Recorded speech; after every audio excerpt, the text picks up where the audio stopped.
Alors, comme nous avons pu le voir au cours des tables rondes précédentes, la 5G apporte beaucoup à la productivité de l'industrie 4.0 comme de manière plus globale aux entreprises. Mais il y a également un autre usage de destination de la 5G qui a été envisagé dès le début. C'est celui qui consiste à aider les villes et les territoires à avancer sur leurs projets de territoire connecté et durable. La 5G offre en effet aux collectivités la possibilité de monter leur propre réseau pour opérer des services de tout type, allant de la gestion massive d'objets connectés aux caméras intelligentes, en passant par la mobilité ou la transition énergétique. Les collectivités peuvent même devenir fournisseurs de services pour les entreprises de leur territoire. Alors, quels sont les usages, quels sont les modes d'action et quel est le rôle de la 5G dans les projets de territoire? C'est ce que nous allons voir dans cette table ronde en compagnie d'Anaïs Verdery, directrice commerciale d'Alsatis, que je demandais de bien vouloir me rejoindre sur scène, de Bertrand Serp, qui est vice-président de Toulouse Métropole en charge de la transition digitale. Bertrand, il est là. Cyril Chédot, qui est responsable de la mission innovation et relations avec la place portuaire à Aropaport. Loïc Thomas, directeur des ventes secteur public chez Nokia. Et Stéphane Guidarini, responsable du pôle conseil chez Unitel Group. Donc, si vous voulez bien me rejoindre sur scène. Alors, moi, je vais rester au pupitre parce que, comme vous avez pu voir, on n'a que 5 sièges. On était un peu juste pour en ajouter un sixième. Donc voilà, le temps que Stéphane s'installe, je vais lancer déjà Cyril sur la première question. Nous avons vu donc précédemment comment la 5G contribue à l'amélioration des process dans l'industrie et dans les entreprises. Qu'en est-il dans un port tel que celui du Havre? Quels sont les usages actuels et à venir de la 5G en milieu portuaire?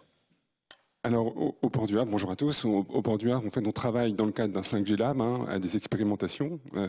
Et on a en gros 3 mondes sur lesquels on travaille. On a le monde industriel, avec évidemment des applications type Industrie 4.0. On a la partie logistique et multimodalité. Et puis, on a une partie un peu spécifique qui est le plan d'eau connecté. Voilà, on travaille sur ces 3 univers-là. Et au-delà du fait d'avoir à connecter tous les 30 000 salariés qui travaillent tous les jours sur le Port du Havre, sur ces 3, on va dire ces trois segments-là, il faut aussi qu'on travaille aussi à faire progresser les applications qui gèrent 2 vecteurs spécifiques qui sont les navires d'abord et puis le suivi de la marchandise. Voilà, c'est les grands types d'applications qu'on doit faire progresser aussi en plus de connecter les hommes. Il faut aussi qu'on connecte mieux ces vecteurs de fonctionnement. Alors, pardon. Quel est aujourd'hui votre périmètre d'expérimentation de la 5G? Sur quelle emprise? On a vu que tout à l'heure, dans le film Le Harcelor, c'est toujours des installations immenses. Est-ce que c'est le cas au Havre aussi? Alors, en fait, faut distinguer 2 choses. En fait, il y a les entreprises qui sont présentes sur le port du Havre, avec lesquelles on commence les expérimentations. Les mailles sur lesquelles on travaille, ça peut partir d'un petit site d'une dizaine d'hectares. Un site moyen industriel d'environ 60 hectares, avec évidemment beaucoup de structures métalliques, du stockage. Et puis, on a sur des grands espaces dédiés à la manutention, par exemple, tout de suite, on passe à une maille qui est plutôt entre 80 et 100 hectares, voilà, sur donc ces espaces, on va dire, fonctionnels et opérationnels. Et puis, avec la casquette plutôt de gestion d'une infrastructure et d'un territoire portuaire, évidemment, le port du Havre fait 100 km², 10 000 hectares, donc c'est la taille de Paris intramuros, uniquement pour la partie terrestre. On peut en rajouter encore 2 fois ou 3 fois plus pour la partie maritime. Bertrand Serp, Toulouse Métropole a été retenu en partenariat avec l'opérateur Alsatis dans le cadre de l'appel à projet européen CF Digital pour construire un réseau 5G mutualisé et multiservice baptisé H5, ou alors je ne sais pas si on dit High 5, High 5, c'est un petit peu comme on veut. Pourquoi un tel projet et qu'allez-vous faire d'un tel réseau à la métropole de Toulouse? Alors, merci beaucoup de votre invitation. Je suis très heureux d'être ici ce matin parmi ce public vraiment très impressionnant et de gens très avertis sur ces sujets de la 5G. i5, oui c'est ça, je crois, on dit i5. C'est un projet effectivement expérimental qui est issu d'un appel à projet européen que nous avons remporté avec notre partenaire Alsatis, privé, dans une coopération publique-privée, mais qui est aussi la suite logique d'une expérimentation, puisque Toulouse Métropole a toujours été une métropole très en pointe dans, on va dire, l'innovation, mais aussi le numérique et toutes les nouvelles technologies d'information et de la communication. On n'emploie plus ce terme, mais à l'origine c'était ça, parce que ça remonte quand même il y a une vingtaine d'années. On a été pilote sur la 3G avec un opérateur public, enfin privé, qui est Orange, et on a été aussi la première métropole à trouver une solution innovante pour implanter la 4G dans le métro. On a 2 lignes de métro et on en aura bientôt une 4e avec bien sûr les opérateurs qui marchent très bien. Contrairement, je ne veux pas citer d'autres villes en France mais où il y a quelques problèmes. Et dans cette logique, on a expérimenté une opération qu'on appelle vol de nuit sur effectivement l'interopérabilité des réseaux, la 4G, la radio, le Wi-Fi, sur une ancienne piste de l'aéronautique de la TECOR. Et est partie de là l'idée de pouvoir travailler sur une 5G souveraine. Parce que nous sommes persuadés qu'aujourd'hui, la souveraineté numérique est quand même importante pour les collectivités, que j'ai l'honneur de représenter ici, en tout cas celle de Toulouse, mais aussi à travers la commission numérique de France urbaine, où je suis coprésident avec Nantes. On réfléchit beaucoup à cette souveraineté numérique. Ça a été d'ailleurs l'occasion d'en discuter dernièrement à Toulouse au congrès des interconnectés, sous cette souveraineté numérique et cette idée de se dire que finalement il y a sous-jacent l'idée d'un service public numérique. Et la 5G, dans ses applications, dans ce qu'elle peut apporter à la fois, et on en parlera peut-être tout à l'heure, pour des cas très concrets concernant la culture, concernant le sport. Il y a la Coupe du Monde de rugby qui va arriver bientôt. Et Toulouse est une ville haute, mais aussi la sécurité et les entreprises. Donc l'idée d'avoir cet appel à projet et de travailler sur ce réseau 5G indépendant et souverain qui vient en complémentarité des dispositifs dont nous disposons déjà avec notre RIP, notre fameux EFI, le réseau d'infrastructures métropolitain toulousain qui a maintenant 20 ans, qui est un des premiers en France qui fonctionne aussi très bien. Ça, c'est la fibre. Et la 5G, donc finalement, c'est une façon de pouvoir travailler sur cette complémentarité entre les différents usages qu'on va apporter dans le cadre de ce qu'on appelle aujourd'hui la ville durable et innovante, ce qu'on appelait avant la Smart City, et dont Toulouse a quand même été très, très pionnier. Et tout ça est sous-jacent à finalement notre politique qu'on a toujours véhiculée, en tout cas depuis 2014 où nous sommes arrivés, c'est cette co-construction publique-privée, cette idée que les citoyens sont au cœur du système de nos politiques publiques en termes de numérique et que aussi notre ADN, c'est la data, la donnée, l'open data et ensuite finalement tout ce qui peut découler de l'innovation et des usages que l'on peut apporter aux Toulousains. Je pense qu'on va faire plaisir à Alexandre en reprenant la question de la souveraineté numérique, parce qu'effectivement c'est un sujet qui touche non seulement la 5G, ça touche aussi les data centers. On a fait un événement il y a une vingtaine de jours sur ce thème-là, data center et données souveraines, donc effectivement ça irrigue tout le secteur du numérique. Alors Anaïs Verderi, je me tourne vers vous dans ce projet donc de réseau privé 5G de Toulouse Métropole. Alsatis n'est pas un prestataire simplement au sens traditionnel du terme, mais un véritable partenaire qui investit lui-même sur le réseau. Alors est-ce que vous pouvez nous expliquer le rôle que vous jouez dans ce projet ? Merci Ariel. Bonjour à tous. Alors, pour parler du rôle d'Alsatis dans ce projet i5, il est important effectivement de rallier à nouveau la politique numérique de Toulouse, cette politique de souveraineté et de maîtrise des infrastructures qui nous permet depuis de nombreuses années de travailler avec la métropole sur différents réseaux. Alors, que ce soit sur l'exploitation du Wi-Fi public de la ville, que ce soit sur le projet vol de nuit, on en a parlé, projet qui sert de base à ce qu'est devenu i5 aujourd'hui. Et notre rôle vraiment sur ce projet d'i5 est assez large, à la fois sur la co-construction des usages, en allant sur le terrain récolter les besoins de ce qui va pouvoir être fait au sein de la collectivité, au sein de TCO par exemple, ou de l'éducation avec l'IUT, de concevoir le réseau en fonction de tout ça, bien évidemment de le déployer, mais aussi et surtout de l'exploiter derrière pour le compte de Toulouse Métropole, et cette exploitation représente notre part d'investissement dans le projet. Les réseaux 5G privés pour les métropoles sont des réseaux auxquels on croit et investir nous-mêmes dedans revêt une importance toute particulière pour nous. Loïc Thomas, que représente pour Nokia, donc fournisseur habituel des grands opérateurs de télécommunications, des initiatives de réseaux privés 5G tels que ceux de Toulouse et plus globalement, comment vous accompagnez les collectivités sur les territoires de manière plus large sur leurs projets télécom? Évidemment, merci Ariel et bonjour à toutes et tous. Merci pour cette magnifique table ronde. Effectivement, alors Nokia est un acteur européen, un équipementier européen qui est doté d'un très fort ancrage territorial sur l'ensemble du territoire français.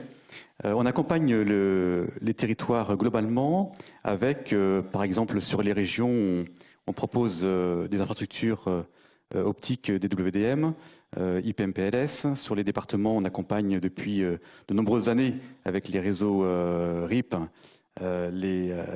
l'ensemble des collectivités à travers nos solutions d'accès fixe, GPON, XGS-PON, IPMPLS pour la partie routage et DWDM pour les solutions optiques avec tous les équipements de supervision pour superviser l'ensemble de ces réseaux. Et puis bien sûr les métropoles, la métropole qui est un échelon territorial extrêmement important et pertinent, et d'où effectivement le sujet d'aujourd'hui. Alors la 5G évidemment s'invite sur ces sujets pour accompagner les territoires. Nokia accompagne évidemment les opérateurs en France, mais Nokia aussi s'invite pleinement dans l'accompagnement des territoires avec cette possibilité d'apporter des services aux citoyens, aux collectivités. On utilise d'ailleurs les équipements radio que l'on fournit aux opérateurs aux collectivités, et on a une gamme de cœurs de réseau qui permet, je dirais, en fonction du nombre d'utilisateurs, des fonctionnalités demandées, de s'adapter pour répondre pleinement aux besoins des territoires. Stéphane Guérini, avant de répondre à la première question, est-ce que vous pouvez nous situer en quelques mots Unitel Group dans la chaîne de valeur à la 5G? Alors déjà, Unitel Group, c'est présidé par Kevin Polizzi, fondateur de Jaguar Network. Au départ basé sur tout ce qui est bâtiment intelligent. Après, on a évolué, on vient de racheter The Camp l'année dernière, donc un centre de convention et de conférences tourné autour de la transformation digitale, de la transformation managériale et environnementale. Donc voilà, c'était tout approprié. Et ensuite, récemment, on a un nouvel acteur dans le monde de la 5G privée, où là, on se veut un fournisseur de services global, un peu comme nous ce matin, comme d'autres. Par contre, nous, on a un parti pris, on vient du monde de l'IT, on vient du monde du cloud, et on pense que la 5G, c'est quand même beaucoup d'IT, et on veut apporter notre compétence et notre expertise sur ce domaine de la 5G privée, et uniquement privée. Alors vous allez justement, vous aviez mentionné le site de Camp à côté d'Aix, donc un site, un campus magnifique, donc dédié aux télécoms, enfin à la ville intelligente, à la 5G aussi. Donc vous allez inaugurer un Fab Lab, donc pour le coup pas mal dédié à la 5G et à tous les outils de communication. Vous avez une licence 5G expérimentale, me semble-t-il. À qui est destiné ce Fab Lab et qu'est-ce qu'on va y trouver? Oui, effectivement, donc ça c'est la volonté de Kevin Polizzi, donc d'ouvrir ce campus qui était assez fermé, qui a mal vécu effectivement la crise Covid. Donc là, depuis qu'on a repris la gérance, c'est de l'ouvrir. Donc l'ouvrir sur différents sujets. La partie managériale, c'est assez facile, on a de la formation. Sur l'environnement, c'est pareil. Et sur les usages, et notamment la 5G, on s'est dit qu'il fallait toucher du doigt les usages, et toucher du doigt les technos. Et donc d'où l'idée du Fab Lab, donc, qui sera inauguré le 4 mai prochain, où là, en fait, c'est ouvert à tout le monde, ouvert aux utilisateurs, aux clients finaux, aux prospects. Vous venez avec vos problématiques et nous, on essaye de collaborer, de co-construire avec vous une ingénierie et répondre à des solutions. Et de l'autre, c'est ouvert aux offreurs du marché pour venir tester, expérimenter avec nous, valider le fonctionnement, les fonctionnalités, donc sur différents protocoles. Je sais qu'il y aura une question dessus, mais aujourd'hui, on est multi-protocole. On fait du Zigbee, on fait du LoRa, on fait de la 5G privée. Donc voilà, c'est tester tout ça dans un environnement Donc le The Camp, c'est 7 hectares. On a maintenant à peu près 200 mètres carrés ouverts pour le Fab Lab dans quelques jours. Donc voilà, on a un vrai centre d'expérimentation. Et on vous invite tous à venir tester avec nous l'ensemble des problématiques. J'allais vous poser la question, est-ce qu'on est tous invités à l'inauguration le 4 mai aussi, non? Bien sûr, je parle sous le couvert de Kevin qui est pas là, mais oui, vous êtes le bienvenu à Aix-en-Provence. J'en ai déjà un peu parlé ce matin à certains, mais vous êtes tous les bienvenus à Aix-en-Provence. Loïc Thomas, quels sont les cas d'usage les plus évidents de la 5G que vous pouvez couvrir dans les collectivités territoriales à travers un réseau privé, justement? Oui, c'était un vaste sujet. Effectivement, il y a de nombreuses initiatives récentes de la part de l'État français, de l'Union européenne, qui contribuent à cette accélération d'appétence de la 5G. Nokia contribue aussi de son côté à accompagner l'ensemble de ces propositions, notamment avec, je dirais, 3 expérimentations intéressantes en région parisienne, qui sont Paris Te Connect, Paris La Défense, et puis le Vélodrome de Saint-Quentin-en-Yvelines. Qui sont 3 expérimentations dans lesquelles en fait on teste effectivement des cas d'usage, on teste des nouvelles fréquences, et l'objectif en fait des expérimentations qu'on a pu aussi réaliser au Havre, mais aussi par exemple à Nancy avec les mines de Nancy, c'est vraiment d'avoir cette complémentarité d'expérimentation de la 5G pour qu'on puisse, au fil de l'eau, remplir ce puzzle. Alors c'est vrai que quand j'étais plus jeune, moi, quand je commençais à faire un puzzle, je commençais par les contours. C'est ce qui est le plus facile. Là, avec la 5G, j'ai l'impression qu'il faut commencer par le centre. On va faire quelques petites poches de léopard, et puis comme ça, on va se rapprocher du contour, et puis on va peut-être pouvoir industrialiser, passer à l'échelle, et vraiment développer de manière accélérée l'ensemble de ces solutions, sachant que ce contour, je pense qu'il finalement, il sera presque illimité, il va s'agrandir de jour en jour, parce que finalement, les cas d'usage sont infinis. Alors, si rapidement, si on peut regarder les cas d'usage de la 5G, vous connaissez tous le triangle d'or de la 5G, hein. C'est l'ultra haut débit, c'est la grande fiabilité, c'est la très faible latence, c'est évidemment le massive IoT. Et on remarque sur les expérimentations de Paris Te Connect qu'on a pu tester le 2.6 pour faire circuler une navette autonome en utilisant finalement du mobilier urbain, qui est le candélabre intelligent, le candélabre connecté, sur lequel on va pouvoir mettre une antenne 5G, d'un certain nombre de capteurs, des UPR, donc unité de bande de route, des lidars, des radars. Et puis on va tester et on va même proposer à d'autres acteurs qui sont intéressés de tester cette infrastructure réelle 5G 2.6 en plein cœur de Paris, qui relie les gares de Lyon, d'Austerlitz, de Paris-Bercy et la BNF, donc la Bibliothèque nationale de France. Ça, c'est des installations qu'on avait visitées à l'occasion des assises de Biens et Territoires en décembre, donc effectivement. Tout à fait. Juste peut-être pour terminer, si j'ai encore le temps, mais c'est vrai que c'est un sujet qui pourrait durer des heures. Paris La Défense, on a testé le 26 Go, on a testé un nouveau modèle d'opérateur neutre, c'est-à-dire qu'une collectivité peut déployer une infrastructure et la mettre à disposition des opérateurs. Il y a un appel à manifestation d'expérimentation qui a été lancé d'ailleurs pour inviter les opérateurs à se connecter à cette infrastructure 26 Go et pour tester cette nouvelle fréquence. Et puis le Vélodrome de Saint-Quentin-en-Yvelines qui a reçu les champions du monde de cyclisme sur piste fin d'année dernière et qui a permis, je dirais, de tester un grand nombre de cas d'usage, de pilotage de caméras 5G, d'expériences utilisateurs pour les spectateurs, pour pouvoir revivre des scènes ou avoir une autre vue, un autre angle des cyclistes, de faire aussi des remontées d'indicateurs de performance des coureurs au niveau du staff. Voilà. Donc un panel de cas d'usage très important et qu'il faut élargir, étendre pour remplir ce puzzle et puis qu'il puisse prendre une dimension presque infinie. Bertrand Serge, je reviens vers vous. La métropole, enfin la ville déjà, et la métropole de Toulouse a une tradition du fait maison et de gestion patrimoniale en matière de numérique. C'est le cas de votre réseau fibre optique qui génère de revenus non négligeables pour la métropole. C'est le cas de la plateforme donnée Yadata qui a été faite maison. Donc, qu'en sera-t-il du réseau 5G? A-t-il vocation à générer des revenus en proposant par exemple des services aux entreprises du territoire? Alors, vous avez parfaitement raison de citer notre stratégie, notamment avec la plateforme d'intelligence artificielle Yadata qu'on a décidé de développer en interne. Pour revenir sur cette idée, c'était effectivement toujours avec cet esprit de souveraineté de pouvoir créer une plateforme d'IA en croisant les données publiques de la collectivité avec les données privées des entreprises et des grands groupes pour essayer de créer de la valeur ajoutée. Et l'idée derrière, c'est de passer à la vitesse suivante, c'est de dire que l'on a envie de créer des services publics pour les Toulousains, moins cher, gratuit, grâce à cette valorisation de la donnée. Alors ça, c'est un vaste domaine. Chaque fois que j'en parle en public, effectivement, il y a certains staccanovistes de la loi qui me tombent dessus. J'en ai parlé avec le ministre Barrot il y a quelque temps. Je suis désolé, ce matin, j'étais un petit peu en retard. Je crois qu'il était là. C'est un autre sujet.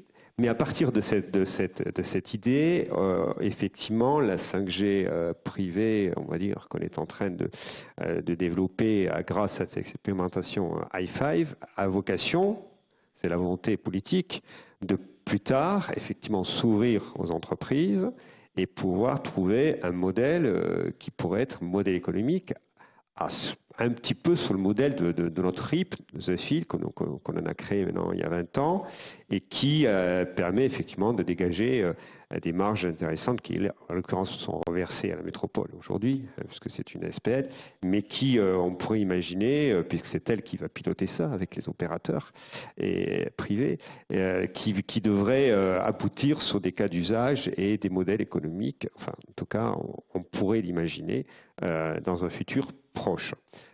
Effectivement. Ok. Alors justement, Anaïs Verdery, le montage financier du projet comporte une part importante de subventions européennes. Est-ce qu'on peut trouver aujourd'hui, et je parle bien aujourd'hui, c'est pas dans 5 ans, sur un projet des métropoles, un retour sur investissement sans subvention? Oui, alors vaste sujet que celui du ROI qui a déjà largement été abordé aujourd'hui. Donc je vais essayer de Absolument, pas trop paraphraser ce qui a été dit. C'est le nerf de la guerre, hein, c'est finalement... Exactement. Et un peu complété d'ailleurs par les propos de Bertrand juste avant. On a beaucoup parlé de ROI privé et on parle finalement ici de ROI public. ROI public où on a cette notion d'investissement de départ et puis il y a l'exploitation derrière. La subvention vient alimenter l'investissement de départ qui va servir de catalyseur, qui va permettre d'accélérer et finalement d'investir, peut-être se tromper un peu, mais en tout cas qui va accélérer le déclenchement du projet. Et puis on a les dépenses plutôt annuelles, récurrentes, où on a besoin ici d'avoir un équilibre. Et dans le ROI public interviennent de nombreuses notions. Donc on a tout ce qui va être financier, bien sûr, éventuellement service aux entreprises, tout ce qui va permettre de financer le réseau. Et puis on a cet autre ROI plus difficile à maîtriser qui va toucher par exemple à l'attractivité du territoire, qui va permettre de générer de nouveaux services. On a eu par exemple la ZADEF en 2021. 2021, pas du tout. En 2001 plutôt. Oui. Voilà. Au moment de cette catastrophe-là, tous les réseaux grand public, tous les réseaux OCN étaient par terre, étaient complètement saturés. Je ne souhaite pas que ce type de catastrophe se renouvelle sur Toulouse, mais si jamais cela devait être le cas, typiquement le réseau 5G privé que nous mettons en place dans le cadre du réseau de Toulouse Métropole survivrait à ça. Tout cela fait partie et vient alimenter le retour sur investissement. On a également, par rapport aux différents services publics, qui vont communiquer sur base de ce réseau 5G privé-là et qui ne vont plus payer d'autres services à d'autres opérateurs. Ils vont être connectés un petit peu à eux-mêmes, finalement. Ce retour sur investissement-là vient se calculer à la fois, on l'a dit, sur les éléments financiers directs, par rapport à une animation commerciale plutôt classique du réseau, et puis tout ce retour sur investissement un peu plus, pas impalpable, mais c'est un peu l'idée d'attractivité du territoire et de réseau de secours, quelque part. Alors, une des caractéristiques de la 5G, ça, c'est sa capacité à gérer massivement des objets connectés jusqu'à 1 million au kilomètre carré, d'après la définition. On sait que beaucoup de ces objets sont utilisés actuellement dans les villes, les territoires connectés. Il y a des capteurs environnementaux, capteurs en place de parking, capteurs de présence, etc. Il y en a plein. Et ils sont tous plutôt connectés sur des réseaux bas débit, notamment de type LoRa. Est-ce qu'il y a une grille des usages qui permet de choisir justement entre ce qui relève de la 5G et ce qui relève de ces réseaux bas débit? Je vais poser la question à Loïc Thomas et ensuite à Stéphane Guérini pour compléter. Alors effectivement, là donc on parle de LoRa, basse consommation longue portée, ces réseaux qui permettent, qui sont utilisés d'ailleurs assez largement sur les territoires pour connecter des capteurs de température, de niveau de CO2, pour des niveaux de consommation d'énergie aussi dans les bâtiments. Effectivement, alors ces capteurs répondent à des besoins, je pense, des territoires, parce qu'ils remontent souvent à des hyperviseurs qui permettent d'apporter ce qu'on appelle le cockpit territorial pour les territoires et d'avoir une meilleure compréhension environnementale des territoires. Donc ça, c'est important. Mais la 5G est complémentaire aujourd'hui au LoRa. Elle s'inscrit pleinement dans cette démarche de connectivité des territoires. Elle vient se connecter à l'endroit même de la passerelle LoRa pour jouer le rôle de backhaul, c'est-à-dire faire collecter l'ensemble de ces indicateurs et pour les faire remonter au niveau des hyperviseurs. Mais la 5G, évidemment, va au-delà du LoRa, elle le complète, mais elle vient aussi apporter des nouveaux cas d'usage qui nécessitent une très faible latence, une grande fiabilité, comme dans les domaines de la télémédecine, domaine éventuellement aussi de la vidéo, de tous ces sujets qui nécessitent ces caractéristiques très spécifiques à la 5G. Stéphane Guérini, justement, est-ce que dans le Fab Lab que vous inaugurez, il y aura ça justement en disant voilà, ça c'est plutôt LoRa, ça c'est plutôt 5G? Effectivement, on a toutes les technologies, je l'ai dit tout à l'heure, et justement, en fait, il y a quelques, quand même, pour être un peu plus technique, il y a quelques points. Effectivement, on va faire du temps réel, on va aller sur la 5G, en fonction de la bande passante qu'on va avoir et de l'énergie aussi. Parce que si on est sur l'outdoor, des fois il y a des vraies problématiques d'énergie, on va plutôt aller vers du LoRa ou des choses comme ça. Donc l'idée du Fab Lab, c'est ça, c'est d'arriver avec des problématiques et de voir l'ensemble des solutions, l'ensemble des technologies. Et je suis d'accord, c'est complémentaire. Aujourd'hui, j'ai beaucoup travaillé sur le monde du LoRa, on a fait pas mal de choses et de passages à l'échelle dans pas mal de villes, mais aujourd'hui la 5G est vraiment complémentaire et vraiment vient travailler sur là où on a besoin de performance, de qualité de service. Et de temps réel. Je pense que c'est vraiment là le sujet. Mais il ne faut surtout pas les opposer. Et nous, on ne veut pas les opposer. Après, ça demande une maîtrise de l'ensemble de cette technologie. Je pense que le Wi-Fi aussi en fait partie. Donc il faut intégrer tout ça dans un écosystème pour répondre à un certain nombre de problématiques ou de cas d'usage. On revient toujours au cas d'usage pour pouvoir travailler avec nos clients. Mais c'est ce qu'on va faire dans le Fab Lab. Cyril Chédot, quelles sont les spécificités de la 5G les plus utiles pour les besoins du port? Alors, est-ce que c'est le débit? Est-ce que c'est la faible latence? Est-ce que c'est le massive IoT, comme on dit, le slicing? Est-ce qu'il y a quelque chose qui émerge en particulier? Alors, on pourrait croire, quand on est arrivé de notre point de vue un peu de vigie-porteur, on s'est dit le massive IoT, ça peut être très intéressant parce qu'évidemment, on a des terminaux qui ont de gros volumes de marchandises avec jusqu'à 10 000 voitures sur un terminal. Évidemment, on a les millions de conteneurs qui passent par le port. Bien, en fait, pour l'instant, non, ces objets-là ne sont pas très communicants, c'est plutôt difficile. Donc on est vraiment... on sait que ce sera sans doute une phase après, mais pour l'instant, c'est vraiment la demande, c'est vraiment... Pour les industriels, c'est beaucoup de slicing, évidemment. Évidemment, il y a la faible latence, puisqu'en fait, par exemple, dans les cas d'usage qu'on a avec un manutentionnaire, on a des chariots cavaliers donc, qui sont des engins qui font 60 tonnes, qui se promènent à 30 km/h sur le terminal. Il y en a à peu près 80 à 100 sur un terminal, qui ont des problématiques évidemment de collision. Il faut mettre des systèmes d'anti-collision, il faut pouvoir les localiser. Donc là, évidemment, les histoires de latence sont très, très, très intéressantes. Et puis après, on a d'autres usages, en fait, qui viendront, enfin, qu'on essaye de développer, de tester dans le cadre du 5G Lab. Au passage, j'ai pas peut-être assez présenté le 5G Lab dans lequel Nokia est un partenaire complètement fondateur. Dans le cadre d'un dispositif, on avait répondu à un programme d'investissement d'avenir. On a Nokia, on a Bouygues, on a EDF et on a Siemens qui sont les partenaires de ce 5G Lab, aux côtés de la communauté urbaine de la Seine Métropole. Il y a un autre cas d'usage qui, on va voir de notre point de vue ce qu'on peut tester. En fait, une fois qu'on a un réseau, si on imagine que l'autorité portuaire a un réseau privé à sa main, de tester d'autres usages qui seraient de voir sur le plan de connecter, est-ce qu'on peut travailler un peu plus sur de la longue distance, est-ce qu'on peut commencer à mailler un peu la partie maritime. Et donc c'est pas strictement vraiment de la 5G auquel on pourrait penser au départ, mais on va essayer quand même de tester ce genre de choses à partir d'une position qui est celle d'un réseau mobile privatif portuaire. Au début du mois de janvier cette année, il y a eu un décret qui a modifié substantiellement le mode de calcul des redevances à la baisse, donc pour l'utilisation des licences 5G. Avant, on partait d'une maille territoriale importante, plusieurs dizaines de kilomètres, enfin une dizaine de kilomètres carrés, me semble-t-il, c'était le minimum, pour un montant qui était entre 70 et 100 000 euros. Je parle sous le contrôle de Philippe Herbert, on était dans ces montants-là. Aujourd'hui, les projets 5G sont accessibles un peu à tout le monde. Donc, on arrive à 500 euros, je crois, pour un petit projet, pour ce qui est des redevances. Est-ce que ça a eu un impact sur vos activités? Je pose la question aux offreurs. Est-ce qu'il y a eu un effet décret baisse des prix des licences? Enfin, des fréquences, pardon. Déjà, c'est un excellent décret. Oui. Je tiens à le souligner. Non, effectivement, ça avait tout son sens et nous, ça nous a permis d'accélérer. Alors peut-être pas tant sur le volet métropolitain comme avec i5, mais plutôt sur le volet industriel.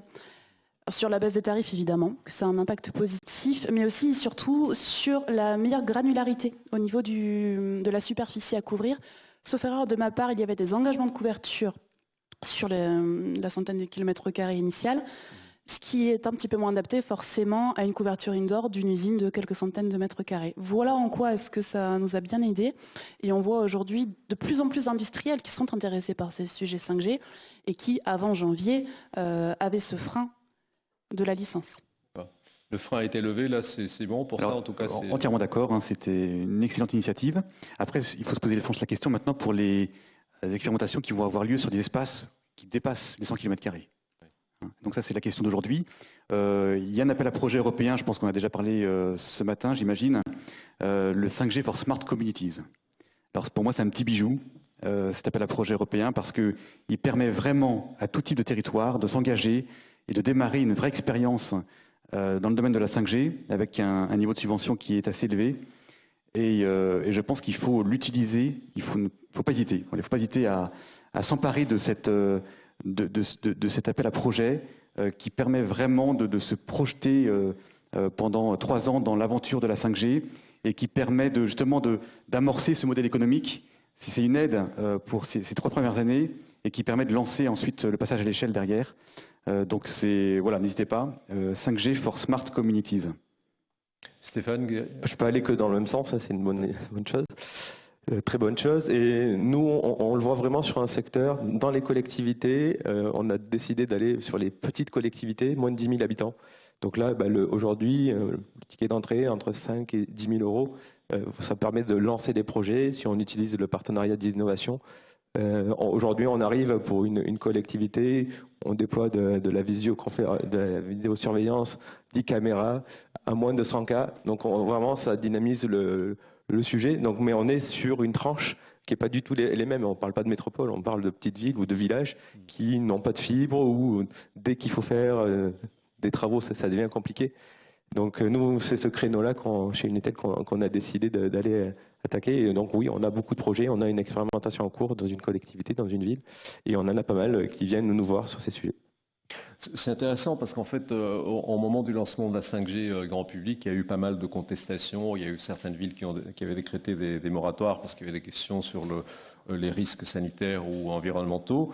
Est-ce que ce frein est totalement levé puisque visiblement les petites collectivités viennent vous voir pour installer la 5G?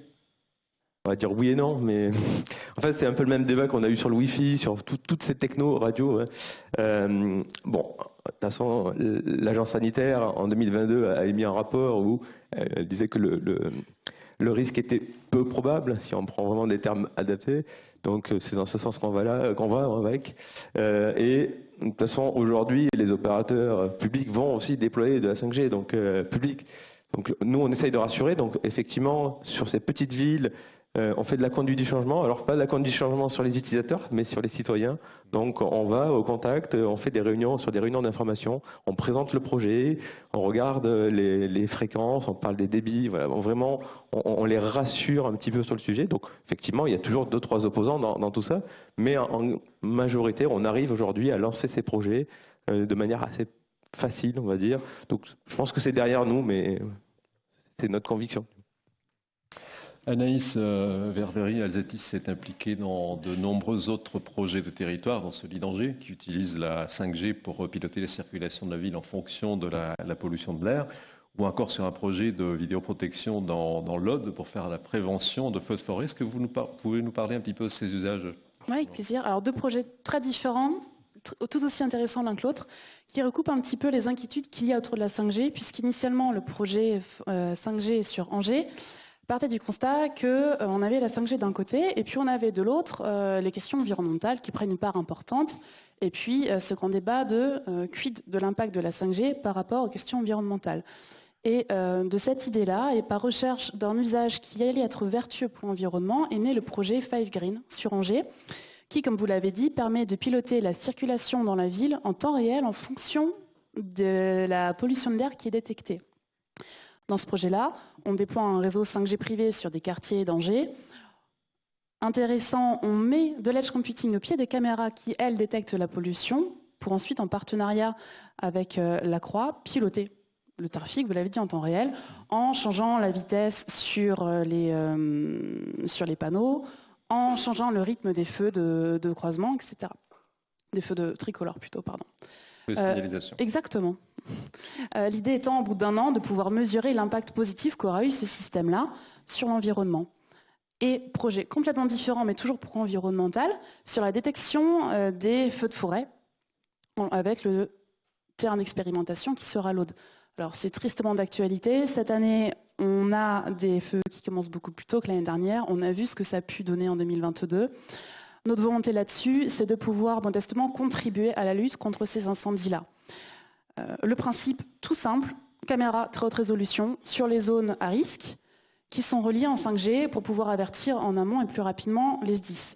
L'intérêt de la 5G là-dedans, vous l'aurez compris, c'est simple.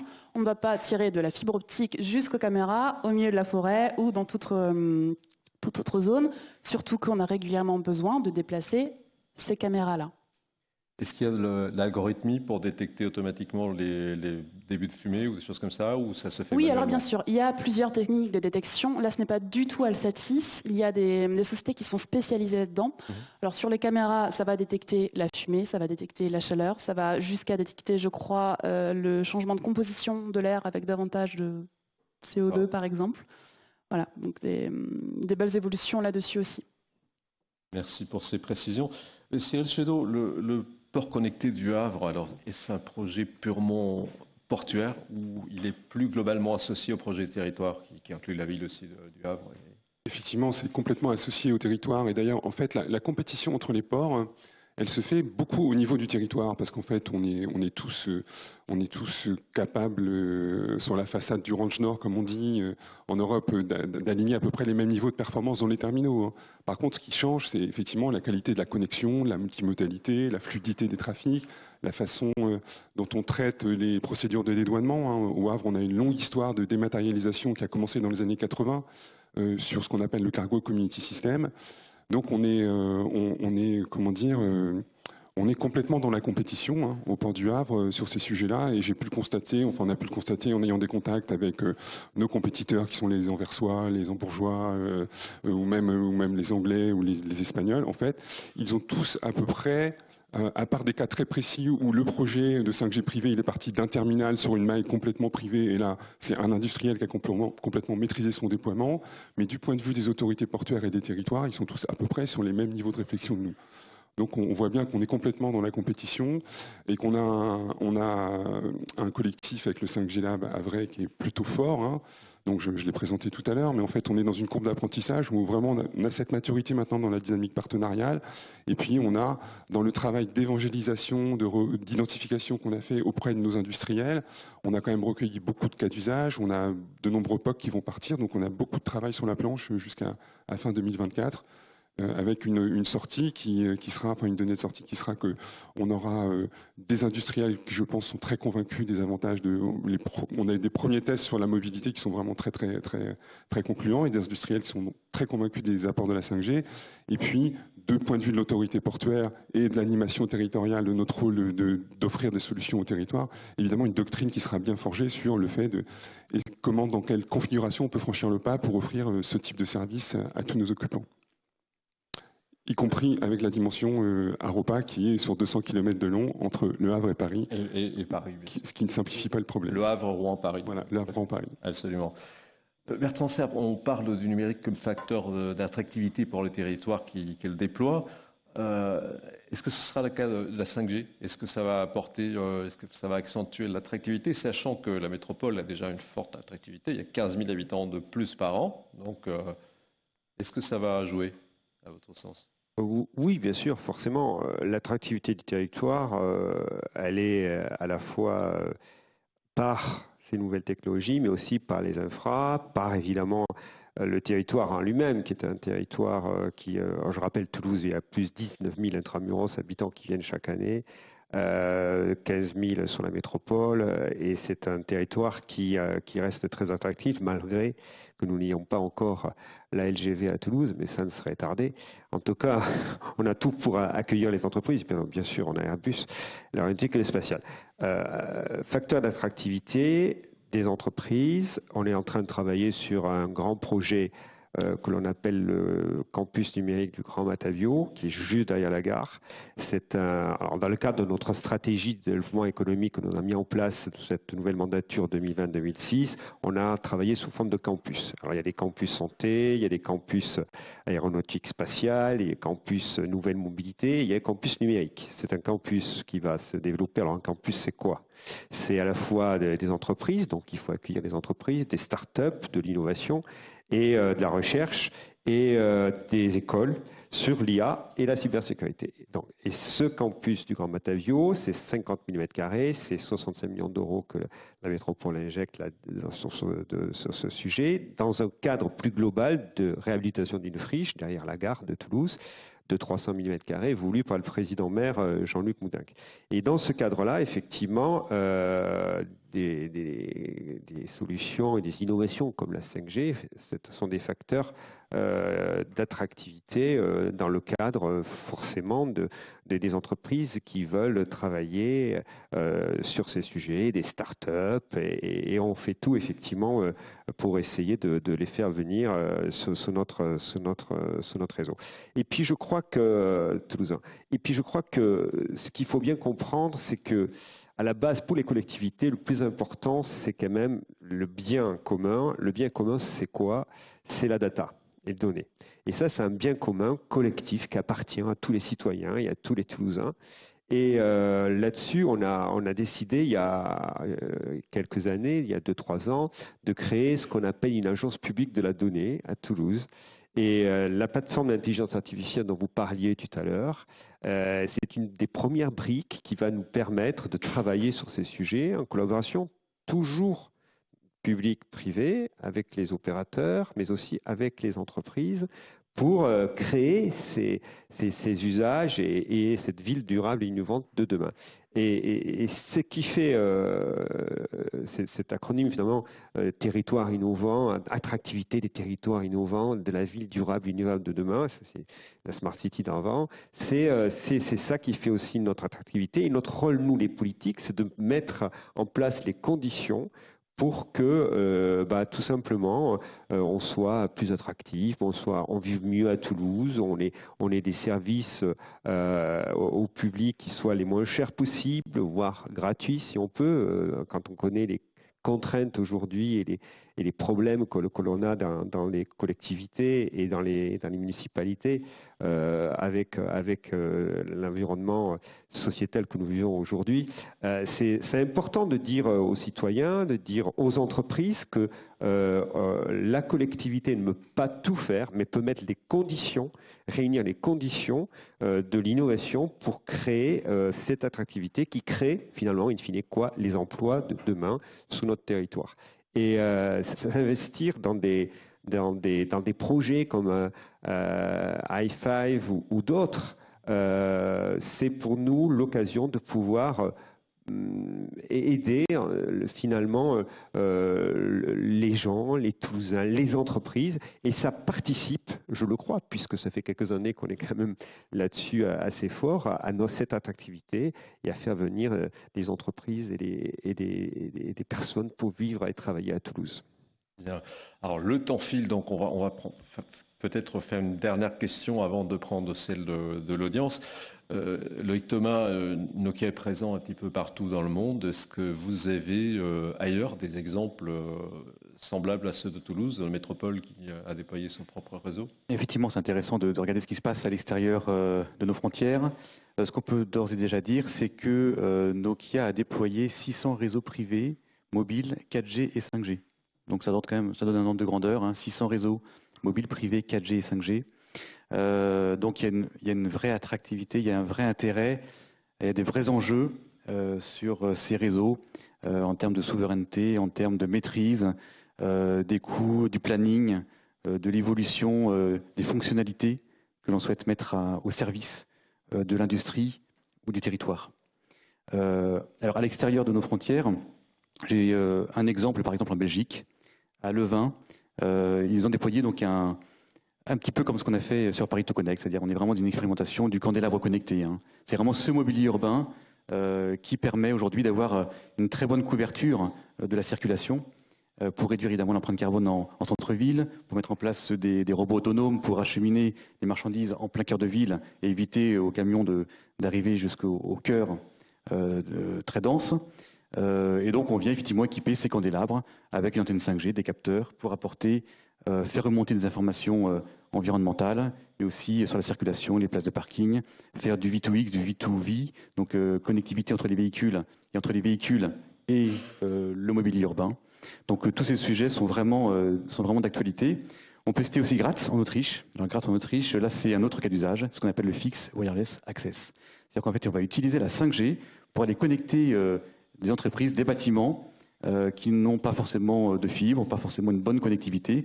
Et donc on va faire du fixe avec la 5G pour apporter cette connectivité de très haut débit. Mais on pourrait avoir d'autres cas d'usage, évidemment, sur le transport urbain, par exemple, faire du déchargement de vidéos en temps réel. Le temps réel, c'est vraiment le maître mot de la 5G. Hein. C'est ce qui, aujourd'hui, dans le transport urbain, par exemple, lorsqu'il y a des vidéoprotections, il faut attendre que le métro, le tram ou le bus arrive à destination pour récupérer le disque dur et récupérer les vidéos. La 5G, elle, permet aujourd'hui, en temps réel, s'il y a un incident dans un transport en commun, de pouvoir récupérer en temps réel l'information, la vidéo, pour réagir le plus efficacement possible. Donc voilà, Leuven donc en Belgique, on a dit Graz en Autriche, et puis Luxturim, qui est quand même un projet intéressant, c'est un projet de recherche et développement. Ça, c'est vraiment un projet de long terme qui rassemble une trentaine d'entreprises pilotées par Nokia. Donc c'est en Finlande, à Espoo. Et l'idée, c'est vraiment de faire perdurer cette expérimentation pour l'enrichir chaque jour avec des nouveaux cas d'usage, de manière à les répliquer dans des situations réelles. On est là sur des candélabres connectés, sur la navette autonome, sur du robot autonome aussi. C'est apporter vraiment faire remonter des indicateurs aussi environnementaux. C'est vraiment le principe de la 5G, c'est que c'est de la connectivité entre des capteurs et un hyperviseur. L'hyperviseur étant le cockpit territorial qui permet de faire remonter toutes ces informations, faire de la corrélation, de l'analyse, pour avoir la meilleure visibilité, la meilleure compréhension d'un territoire et donc pour pouvoir réagir efficacement. Bertrand Sèvres, une dernière question courte, réponse courte. La désignation de High Five comme lauréat date d'il y a un peu plus d'un mois, c'est tout récent. Quelles sont les prochaines étapes, en résumé? Les prochaines étapes, j'en ai parlé un petit peu au début, c'est si on prend cette expérimentation, c'est de plus tard l'ouvrir carrément au privé et faire en sorte que les entreprises demain puissent avoir accès à cette manne complémentaire. Pardon, ma question c'était plutôt dans le sens déploiement. Là. Quand est-ce que vous construisez le réseau? Voilà, c'est plutôt... C'est moins intéressant. Hein. Ouais. Ah ben non, c'est du concret. C'est du concret, oui. Alors déjà, cas d'usage, il y a la Coupe du Monde du rugby à Toulouse. Là, donc il faut faire vite. Il y a 4 matchs, donc il faut faire vite. Alors oui, je vais faire vite, j'ai compris. Donc vous m'avez promis ça pour quand là? C'est pour septembre. Attends, c'est bien répondu. Elle a très bien répondu. Voilà, c'est tout de suite. Là, il y a juin, il y a un grand festival de musique locaux. On aimerait bien pouvoir commencer. Il y a effectivement septembre pour la Coupe du Monde du rugby. Donc, il faudrait que ça soit opérationnel. Donc, le déploiement, c'est imminent. C'était court, c'est pas? Parfait, merci. Alors, on a le temps de prendre peut-être une ou deux questions dans la salle. Est-ce que vous avez, mesdames et messieurs, des questions? Je rappelle la procédure. Vous avez un micro devant vous. Il y a un petit bouton sur lequel il faut appuyer. La lumière rouge s'allume et là, vous pourrez parler. Non?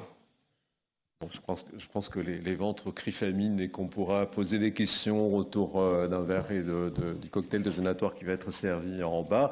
En tout cas, merci beaucoup, madame, merci, messieurs. Merci de votre attention. Je vous rappelle qu'on se retrouve à 14h. La journée n'est pas terminée, donc on se retrouve à 14h pour la dernière table ronde qui précédera la clôture. Merci et à tout de suite.